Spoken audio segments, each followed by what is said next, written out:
Good morning, Bulldogs. And now from the studio of West Point Elementary School, it's morning news. Good morning. I'm Molly. And I'm Felicity. Welcome to the West Point Bulldog Morning News. Last week, author and illustrator Iza Trapani visited with students in grades pre-K through first. The morning news was lucky enough to sit down with her in a special interview. Let's take a look. Over to you, Sonia and Taylor.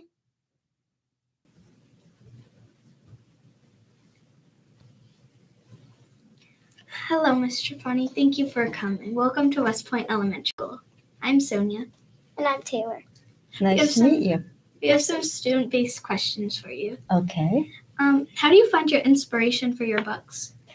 I find my inspiration, I would say a lot of it is from reading books, and then also nature, meeting wonderful kids like you. It's all inspiring. That's a really good answer. Thanks. Our second question is, what is the process of writing and publishing a book? Oh, that's a long process. Well, the first thing, it starts with an idea for a story. And I'm both the author and the illustrator. So when I work on my story, I usually include some art to go along with the text. And then I submit it to my agent. And then the agent presents it to my editor or different publishers. And then we go through an editing process where if they accept the story, I might have to make some changes. They might make some good suggestions. Sometimes there's quite a few changes. Sometimes there's not very many. And then I go on to the illustrating process, which involves I do first black and white sketches, and then some color samples. And then I present that. I do like a whole book dummy, a storyboard, and then a book dummy, which is like a sample book. You can just take paper and staple it and make a 32-page book, because most children's books are 32 pages. And then I present it to my art director and the editor, and then they review it and might make some more suggestions, and I'll make some changes. And then finally I'll get to paint them, which is my favorite part. Why did you become an author? Why? Well, it's something I was always wanted to do. I just always loved children's books. I was born in Poland, and I remember my parents and grandma reading to me, and I had a favorite book of these rhymes, and it was sort of like a Dr. Seuss-like author, very, crazy, imaginative rhymes. Like there were poems about vegetables talking, and a crow who ate Swiss cheese, but and only left the holes, and things like that. So it was really, that was all really inspiring to me. I've always loved writing poems, and I've always been drawing since I could hold a pencil. So I was very lucky that my dream came true. Yeah. And our last question is, how do you keep writing and illustrating a book if you're out of ideas?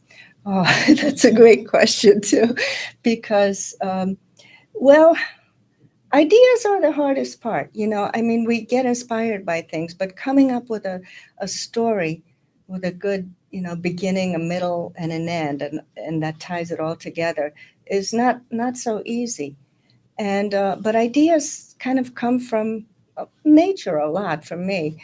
Like, for instance, my book Vole and Troll was about. I had seen a vole when I was in Maine, and it was just so cute the way the sunlight hit it when I came around a corner in a field, and it looked up at me, and I said, oh, I just have to feature a vole in one of my books. And then I was thinking of words that rhyme with vole, and hole, bowl, knoll, troll, toll came up, and it made me think of the story of the three billy goats gruff, but I kind of changed it, and instead of goats, I had a vole.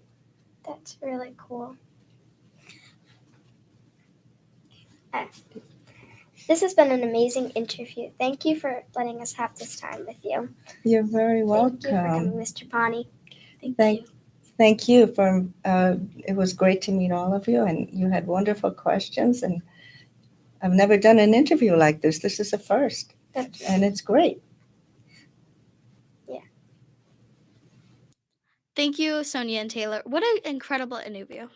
Yes, it is interesting that Mrs. Trapani did not know or understand English when she first arrived in the United States, and now she's a published author and illustrator.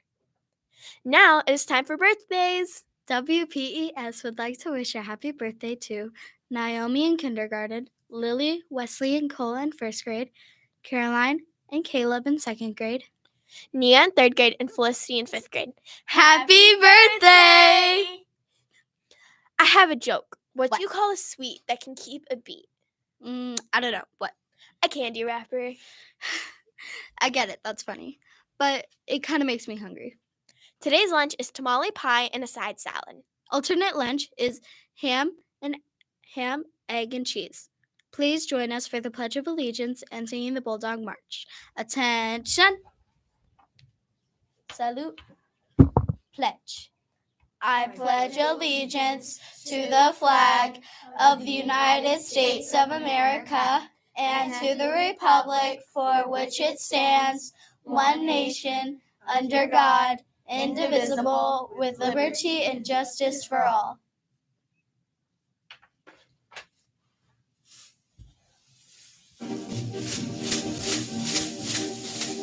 West Point Bulldogs, we are proud to bear that name. Woo!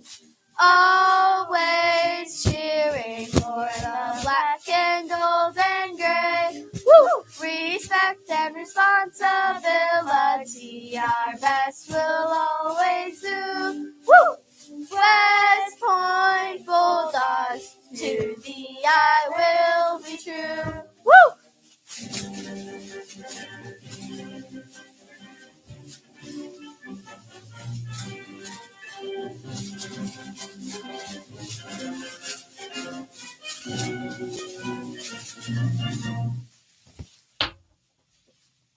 Please be seated. Together we work hard to fulfill Dodia's vision. Excellence in education for every student, every day, everywhere. That's all the news for now. Remember to try your best, Be caring and respectful. and be responsible. Don't forget, West Point equals success. This has been a broadcast of the West Point Bulldog Broadcasting Club. Thanks for watching. Don't forget to like and subscribe.